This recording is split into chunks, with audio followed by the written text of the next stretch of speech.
Barangay Love Stories. Barangay Love Stories.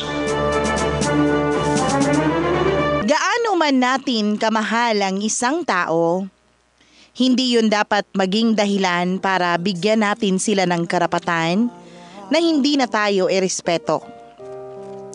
Dahil pagdating sa relasyon, ang pagmamahal ay hindi makatotohanan kung wala itong kasamang respeto. Ikaw ka, barangay. Ano ang pinakamasakit na ginawa sa'yo ng taong sobra mong minahal at pinagkatiwalaan? Dear Mama Mia, lahat ng sobra ay nakasasama sa buhay ng isang tao. Kahit gaano pa ito kasarap sa panlasa o pakiramdam, palaging dapat na may limitasyon ang lahat, lalo na pagdating sa usaping pagmamahal. Magandang araw, Mama Mia, at sa lahat ng mga kabarangay nating nakikinig ngayon. Maila na lang ang itawag niyo sa akin. 29 years old at nagtatrabaho sa isang publishing company. Medyo matagal-tagal na rin akong listener ng inyong programang Barangay Love Stories.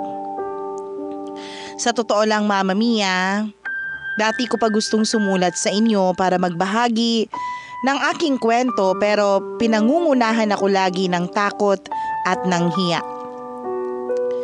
Hindi rin kasi biro ang mga pinagdaanan ko sa parting ito ng buhay ko. Pero dahil alam ko na makakapagbigay din ako ng aral at inspirasyon, lalo na sa mga kabarangay natin na minsang nabulag ng pagmamahal, heto ako ngayon at naglalakas loob na sumulat sa inyo. Nasa third year college ako noon nang maging boyfriend ko si Miko, Mama Mia.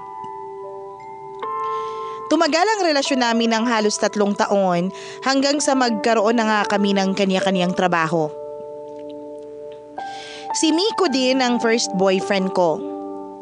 First na naka-HHWW at nakakuha ng aking first kiss. Noong panahong yon ay siya na rin ang nasa isip ko na pagbibigyan ko ng aking sarili.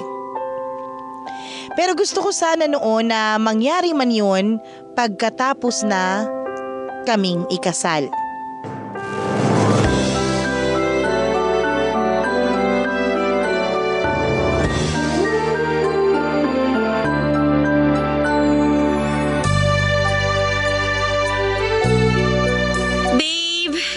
Thank you sa surprise na ginawa mo dito sa place mo para sa 3rd anniversary natin.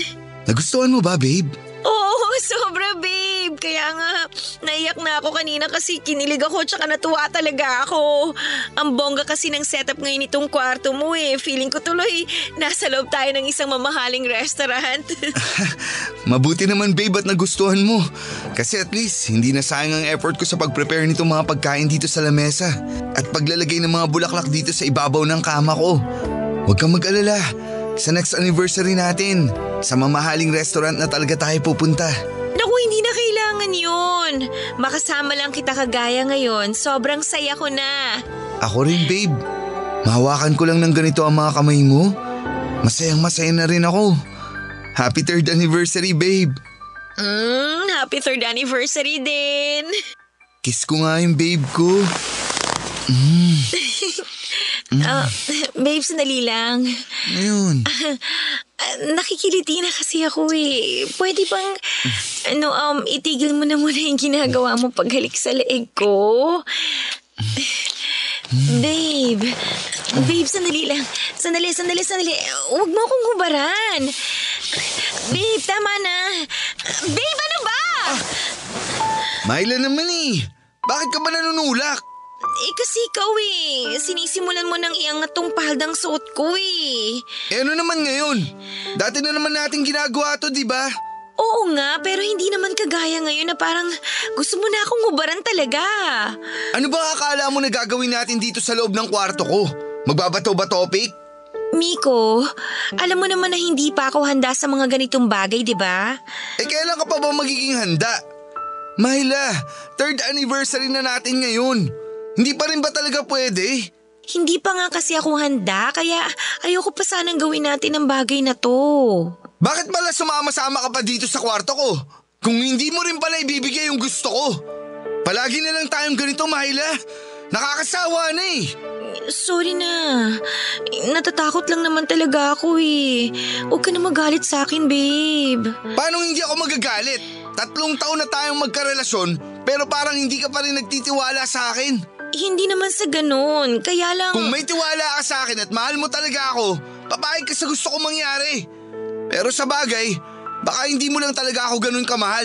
Hindi totoo yan. Mahal kita, Miko. Sobrang mahal kita. Puro ka naman salita, Myla. Pero hindi mo naman alam kung paano iparamdam yung mga sinasabi mo. Sige na, ayusin mo na yung damit mo. Ihatid na lang kita sa inyo. Miko, mag-aaway ba talaga tayo ngayong anniversary natin? Sige na nga, pumapayag na ako sa gusto mong mangyari. Talaga? Seryoso ka ba sa sinasabi mo o baka naman bitinin mo na naman ako?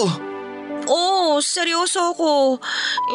Basta, huwag mo akong iiwan pagkatapos nito ha. Mahal na mahal kasi kita, Miko. Hindi ko kakayanin na mawala ka sa buhay ko. Ako, Myla. Kahit kailan hindi ako mawawala sa buhay mo.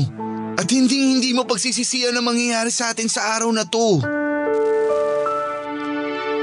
Mama Mia, bago pa man ang aming 3rd anniversary noon ay medyo mapilit na talaga si Miko na may mangyari sa aming dalawa. Sa tuwing kaming dalawa lang ang magkasama ay palagi niya akong hinahalikan. At palagi ring malikot ang kamay niya sa iba't ibang parte ng katawan ko.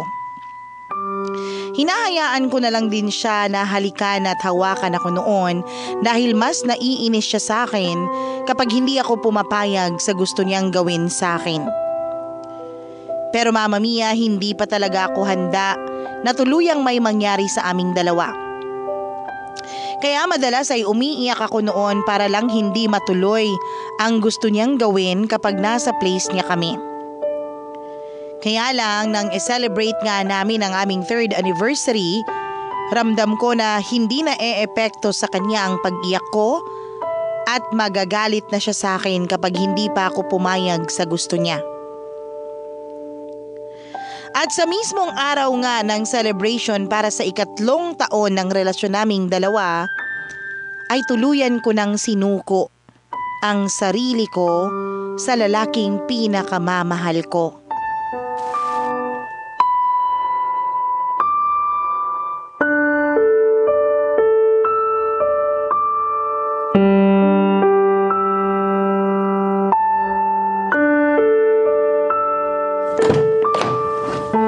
Babe, sorry ngayon lang ako ha.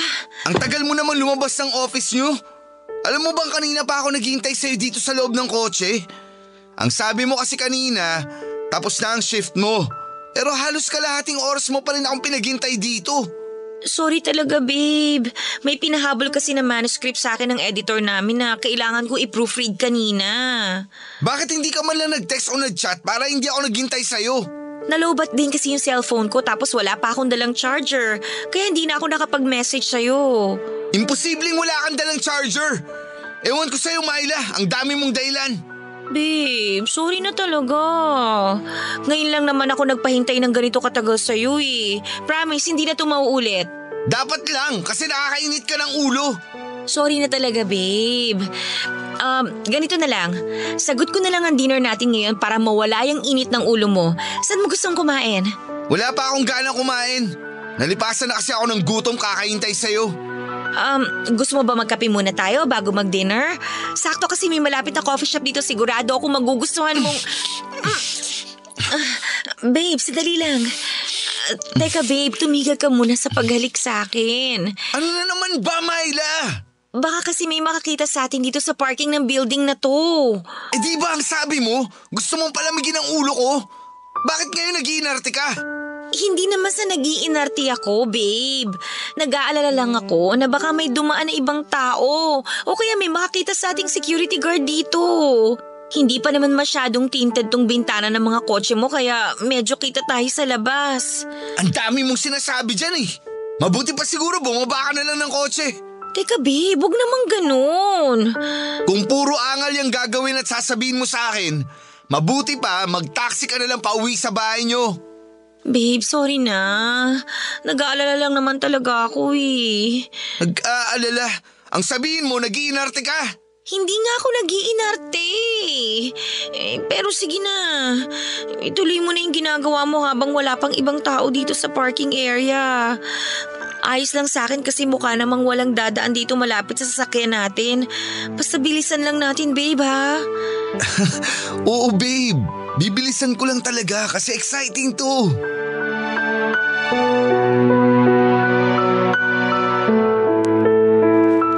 Mama Mia, mula nga ng araw na may mangyari sa aming dalawa ni Miko, ay madalas na siyang humihirit na maulit yun. Noong una ay ayoko pa talaga hanggang sa makasanayan ko na lang na paulit-ulit na may nangyayari sa amin. Mabilis kasing uminit ang ulo niya o kaya ay nagagalit siya kapag tinatanggihan ko siya. Kaya naman madalas ko na lang siyang pinagbibigyan sa gusto niyang mangyari. Minsan lang talaga, Mama Mia, ay hindi ko na masakyan ang mga trip ng boyfriend ko. Lalo na kapag ang gusto niya ay pasimple namin yung gawin sa mga pampublikong lugar. Medyo nababastusan at naiilang na rin ako pero hindi ko naman siya matanggihan dahil kaagad nga siyang nagagalit sa akin. Minsan din ay nag-walk out siya habang nasa loob kami ng movie house nang hindi ako pumayag na buksan niya ang botones ng blouse ko. Hinabol ko siya noon, Mama Mia. Hinabol ko siya para lang magkabati kami. At para tuluyang lumamig ang ulo niya ay pumunta na lang kami sa isang apartel at doon nagpalipas ng ilang oras. Actually, Mama Mia, mabilis din namang palamigin ang ulo ng boyfriend ko noon. At nagagawa ko kaagad yun basta pumapayag ako sa lahat ng gusto niya na mangyari sa aming dalawa.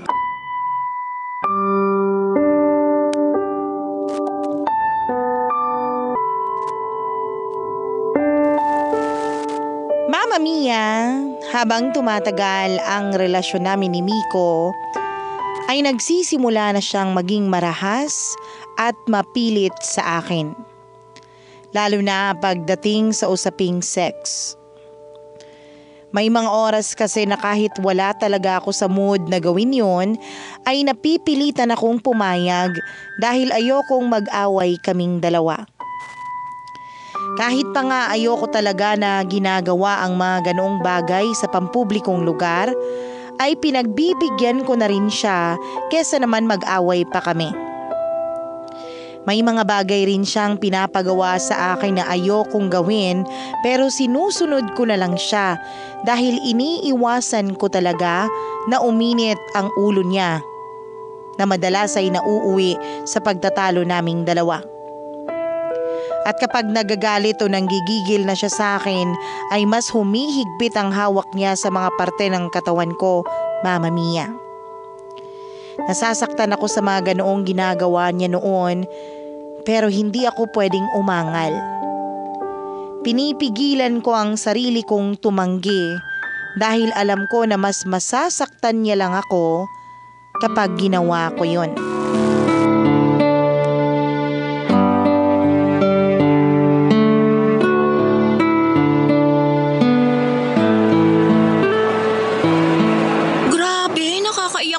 Nating pelikula, no? Oo nga eh. Pero nakakakilig pa rin ng ending. Sinabi mo pa. Buti talaga nagkatuluyan yung dalawang bida. Dahil kung hindi, naku!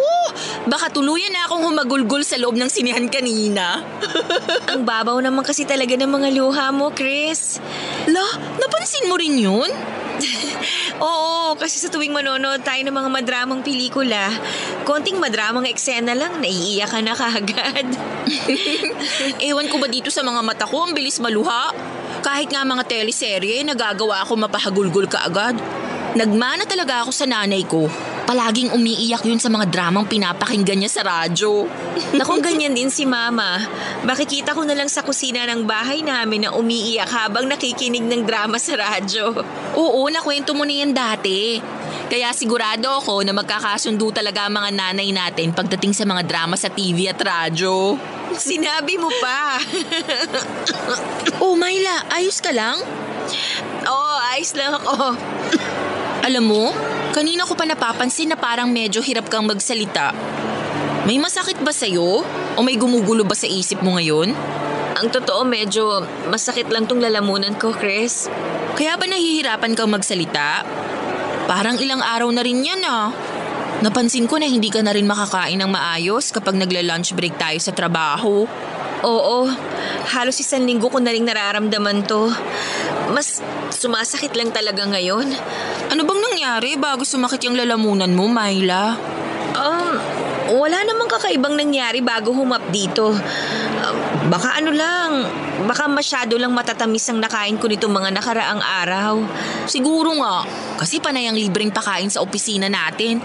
Tapos palagi pang may cake at ice cream na kasama. Yun nga rin ang naisip kong dahilan eh. Ang lakas ko pa naman kumain ng ice cream lalo na kapag libre.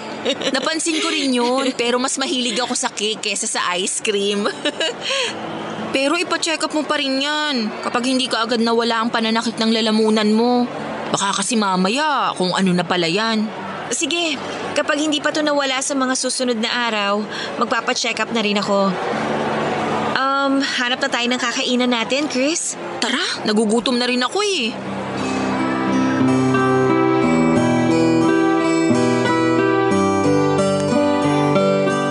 Mama Mia, ilang araw pa ang lumipas pero hindi pa rin nawala ang pananakit ng lalamunan ko. Mas lalo pa nga iyong lumala habang tumatagal. Pero hindi lang yon ang nanakit sa akin kundi pati na rin ang ibang parte ng katawan ko.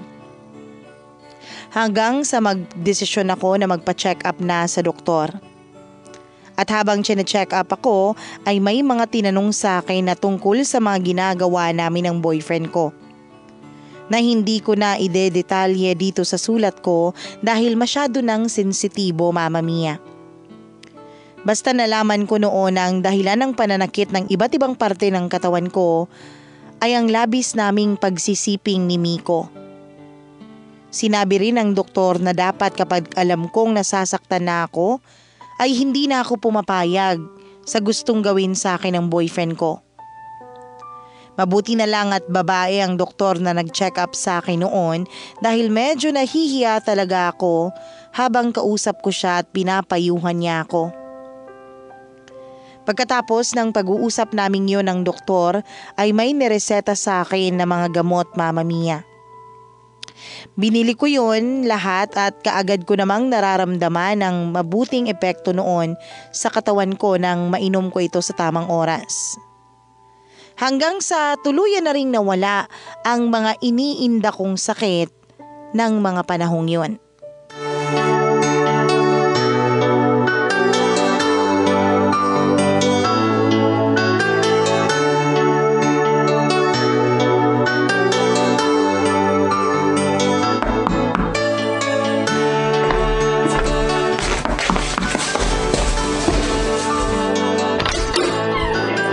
Good morning, babe! Good morning din, babe. Lika, pasok ka. Salamat. Bakit tinanghali ka na yata ng punta dito sa bahay? Last day kasi ng period ko kahapon kaya mabigat pa rin ang pakiramdam ko nang magising ako kaninang umaga. Ganun ba?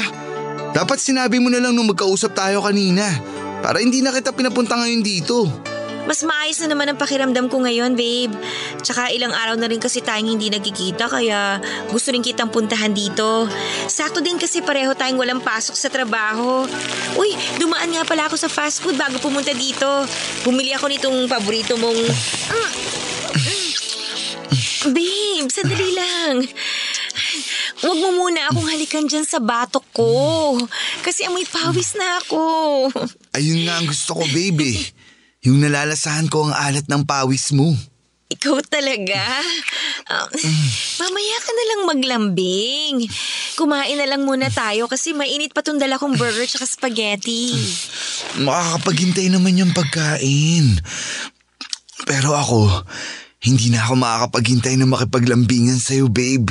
Babe, pwede bang wag muna ngayon? Hindi pwede, babe. Namiss kita ng sobra eh.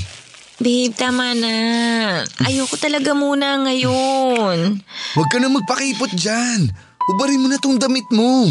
Babe, ayoko. Wala talaga ako sa mood tsaka masakit pa ang katawan ko. Akong bahala sa'yo. Mapapalitan natin ang mood mo kapag ginubad mo na tong mga damit mo. Miko, tama na. Ayoko kasi talaga munang gawin to ngayon. Bad trip ka naman, Miley. Bakit ba ang dami mong arte? Sorry talaga, Miko. Katatapos lang kasi ng period ko kahapon kaya ayoko sana munang may mangyari sa atin ngayon. Alam mo naman na medyo nasasaktan ako kapag may nangyayari sa atin ng dikit sa huling araw ng dalaw ko. Ayun na nga eh. Tapos na ang period mo pero nag-iinarte ka pa dyan. Hindi nga ako umaarte lang. Medyo mabigat talaga ang pakiramdam ko ngayon. Kaya hindi ko pa kayang sabayan ang ginagawa mo. Eh ako naman ang kikilos eh. Wala ka namang ibang gagawin kung hindi sumunod lang sa lahat ng sasabihin ko.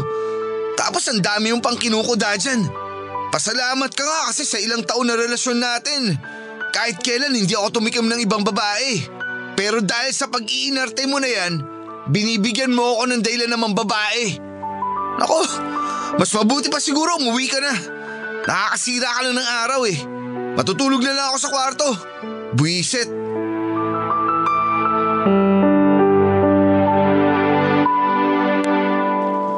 Mama Mia, naiwan ako sa baysala ng place ni Miko na naiiyak na rin dahil sa naging pagtatalo naming dalawa. Naisip ko rin noon na may point ang sinabi ni Miko na swerte ako sa kanya. Dahil ni minsan ay hindi kami nagkaroon ng issue na third party sa relasyon naming dalawa. Hindi ko siya nahuling ng babae o kahit man lang tumingin sa ibang babae habang magkasama kaming dalawa. At yun ang isa sa pinakaminahal ko sa kanya, Mama Mia. Yung pagpaparamdam niya sa akin na ako lang talaga ang babae na gusto niyang makasama sa buhay niya. Kaya naman, Mama Mia, kahit masakit pa talaga ang katawan ko noon, dahil nga kakatapos lang ng dalaw ko, ako na ang nag-effort na magkabati kaming dalawa ni Miko. Pumasok ako sa kwarto niya at ako naman ang naglambing sa kanya. Ginawa ko ang mga bagay na alam kong gusto niyang gawin ko hanggang sa tuluyan na ngang may mangyari sa aming dalawa ng araw na yon. Ginawa ko yun kahit nasasaktan ako dahil mahal na mahal ko si Miko.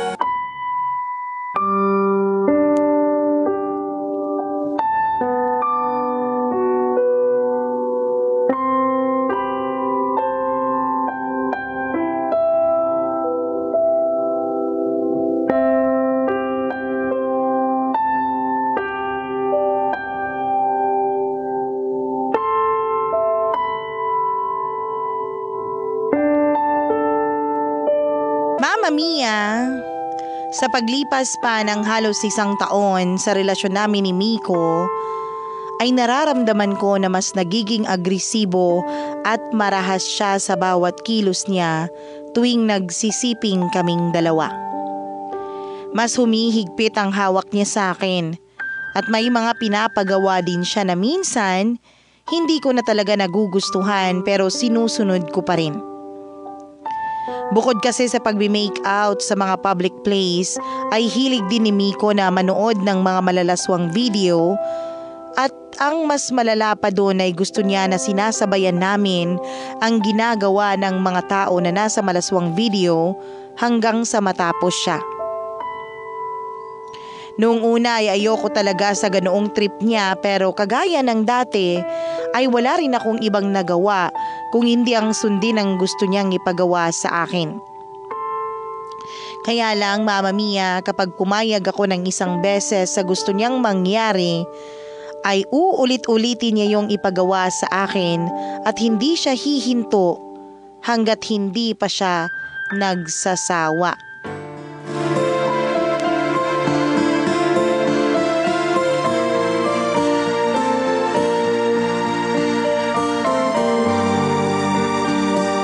Babe, salamat sa paghatid sa akin dito malapit sa entrance ng opisina namin ha. Ayos lang yun, babe. Minsan na lang din kasi ako magising ng maaga. Kaya nag-effort na akong daanan ka sa bahay niyo para matid dito. Ang sweet talaga ng babe ko. Sige ha, baba na rin ako ng kotse. Babe, sandali lang. Bakit? May nakalimutan ka bang sabihin? Wala naman. Pero ikaw, parang nakalimutan mo akong i-kiss. Nag-kiss na kasi tayo kanina kaya akala ko okay na yun. Pero sige, eto, ikikiss na kita. Mwah! Oh, babe, sandali lang. Huwag mong buksan ang butones ng damit ko kasi baka magusot pa tong suot ko. Hayaan mo lang ako, babe. Gusto ko lang mag-enjoy sandali. Pero kailangan ko na kasing pumasok sa opisina tsaka ang liwanag sa labas oh. Baka may ibang makakita sa atin dito. Dito pa man din nakaparada sa may gilid lang ng kalsada tong kotse mo. Mas tinted na ang bintana ng kotse ko ngayon. Kaya huwag ka mag-alala. Babe, tama na. Babe, mamaya na lang natin gawin to. Kailangan ko pang pumasok sa opisina namin eh. Baka maliit pa ako. Ang ingay naman nito. Sige na, titigil na ako sa ginagawa ko. Sorry, nag-aalala lang naman ako kasi baka may... Paulit-ulit ka naman sa mga linyahan mo na yan eh. Umalis ka na nga. Bumaba ka na. Babe, huwag ka na magalit sa akin. Ayoko lang naman na pareho tayo mapahamak eh. Sabi nang umalis ka na. Alis! Alis! Babe, sandali lang. Huwag mo ko itulak. Sabi nang bumaba ka na ng kotse ko. Umalis ka na. Ayoko nang makita yung pagmumukha mo. Dahil nakakasawa na yung mga kaartehan mong buwisit ka. Ay! Aray!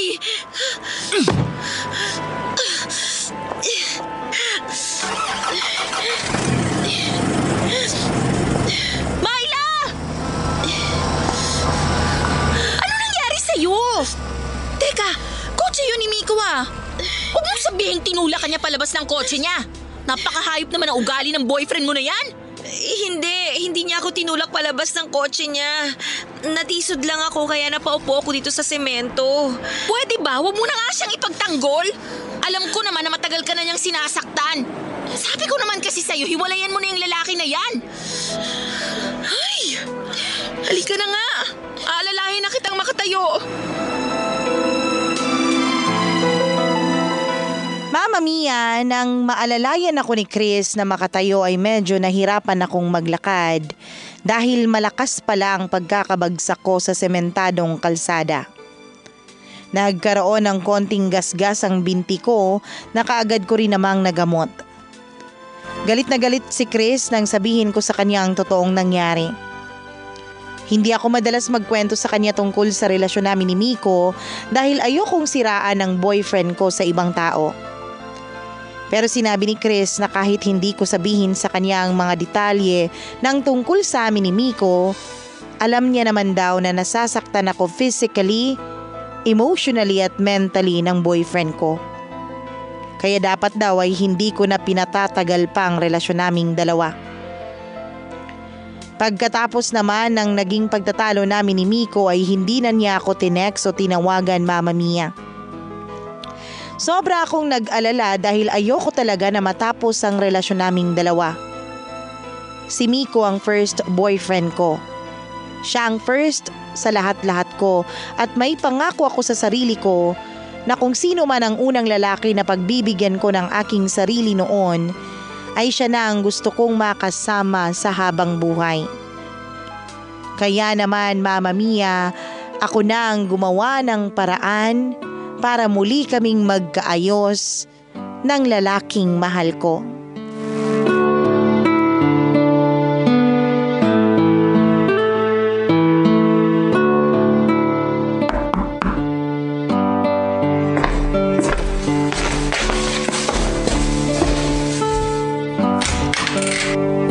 Anong ginagawa mo dito sa bahay, Myla? Hindi mo kasi sinasagot ang mga text at tawag ko kaya pumunta na ako dito para makapag-usap tayo. Pero di ba sinabi ko na sa'yo na ayoko na makita at makausap ka? Kaya wala na ako nakikitang dahilan para pumunta ka dito. Dahil tapos na tayo. Miko, alam ko na nabigla ka lang sa mga sinabi mo noon. Alam ko na hindi ka seryoso nang tapusin mo na ang relasyon natin nung 1 linggo.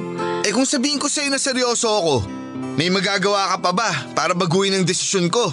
Hahayaan mo na lang ba talaga na matapos ang halos 4 na taon na relasyon natin dahil lang sa maliit na pagtatalo na yon? Hindi yun maliit na pagtatalo lang, Myla. Matagal na ako nagsasawa dyan sa kaartihan at kadramahan mo. Kaya gusto ko na talagang tapusin ang lahat sa ating dalawa. Kung yun lang palang dahilan ng pakikipaghiwalay mo sa akin, handa naman ako mag-adjust eh. Handa ako magbago, wag lang tayo maghiwalay. Miko, sorry na talaga. Ayoko magkahiwalay tayo. Ayoko rin naman na maghiwalay tayo. Pero nakakapagod na kasi talagang sakyan yung ugali mo. Ano bang gusto mong gawin ko para magkaayos tayo? Promise, susunod na ako sa lahat ng gusto mo. Talaga? Kahit anong sabihin ko, gagawin mo? Oo, basta magkaayos lang tayong dalawa. Kahit anong gusto mo, susundin ko talaga, Miko. Ay, sige na nga. Hindi na ako galit sa'yo. Ibig sabihin, okay na tayo? Hindi ka na makikipaghiwalay sa akin? Aayusin na ulit natin ang relasyon nating dalawa? Oo, kagaya ng sinabi ko kanina. Ayoko rin naman talaga na magkahiwalay tayo. Thank you, Miko. Akala ko talaga hindi na tayo magkakaayos eh. Natakot ako kasi mahal na mahal kita eh. Mahal na mahal din kita. Kaya huwag ka nang umiyak, Myla. Halika, pasok ka. Sige, salamat.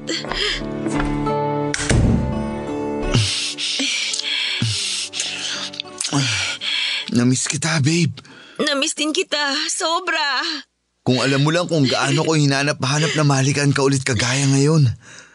Ilang araw ako nasabik na mayakap at mahalikan ka ng ganito. Pinigilan ko lang talaga ang sarili ko na i-text ka. Pero sobrang gusto na kitang puntaan at yakapin. Sobrang nasasabik na talaga ako sa'yo, babe. Oh, babe, sandali lang. Bakit mo itinatali ang mga kamay ko? Kasi di ba ang sabi mo, gagawin mo ang lahat ng gusto ko? Oo nga, pero ano bang gusto mong mangyari? At saka teka, ano yung mga nasa lamesa mo? Bakit may posas, may lubid, panyo at kung ano-ano pang mga bagay dyan? Babe, gusto mo na magkaayos tayo ngayon, di ba? Pumayag ka na lang sa gusto kong mangyari sa ating dalawa ngayon. Sumunod ka na lang sa lahat ng sasabihin ko. Kagaya ng ipinangako mo kanina.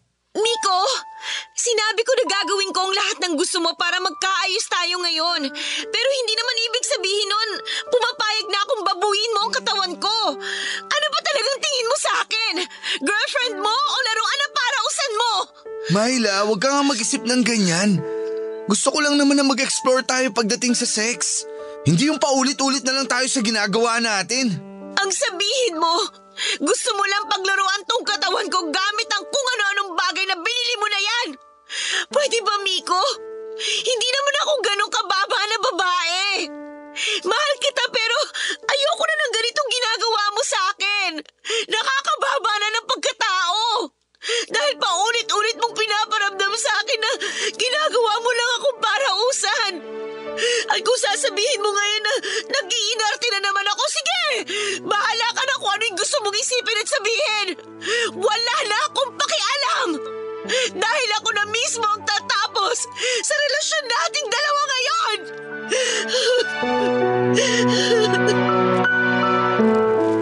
Mama Mia, nang makita ko ang mga gamit na nasa ibabaw ng lamesa ni Miko, na madalas ko ring nakikita sa malalaswang video na pinapanood niya, ay hindi ko na talaga napigilan ng sarili ko na magalit. Nagalit ako dahil alam ko na ang gusto niyang ipagawa sa akin at ang gusto niyang mangyari sa aming dalawa ng araw na yon.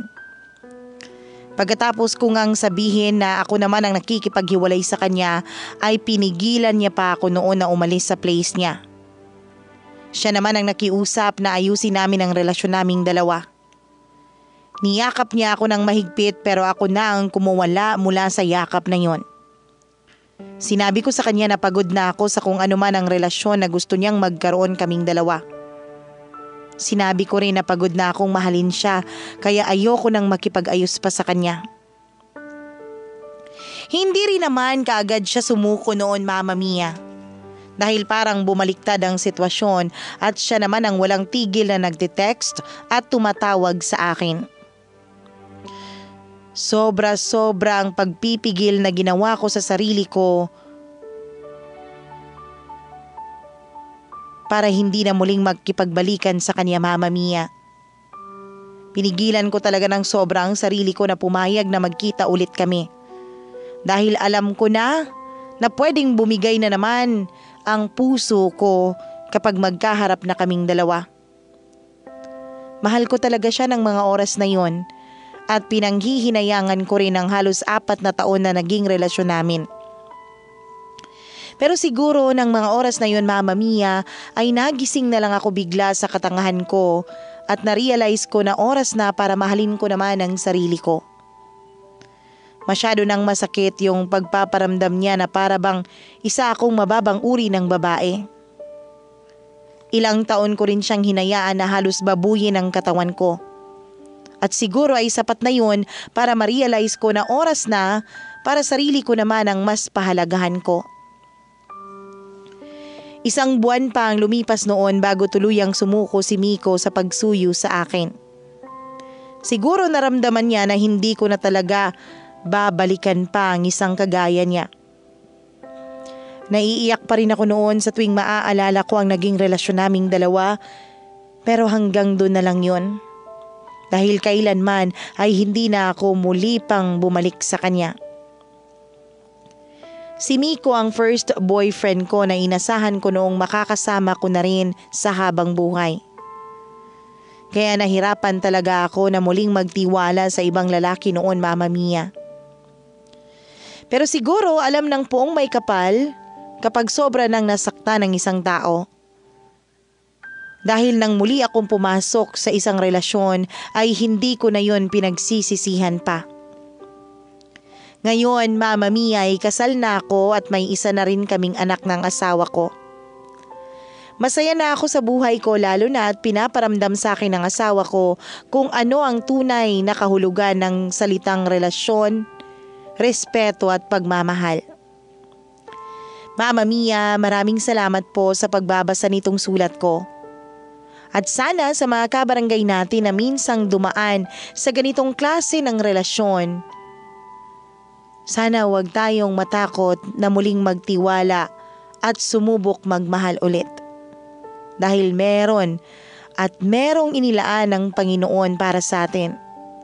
Masyado mang mapanakit ang naging huling relasyon natin. Ang inyong forever kapuso at forever kabarangay, Myla.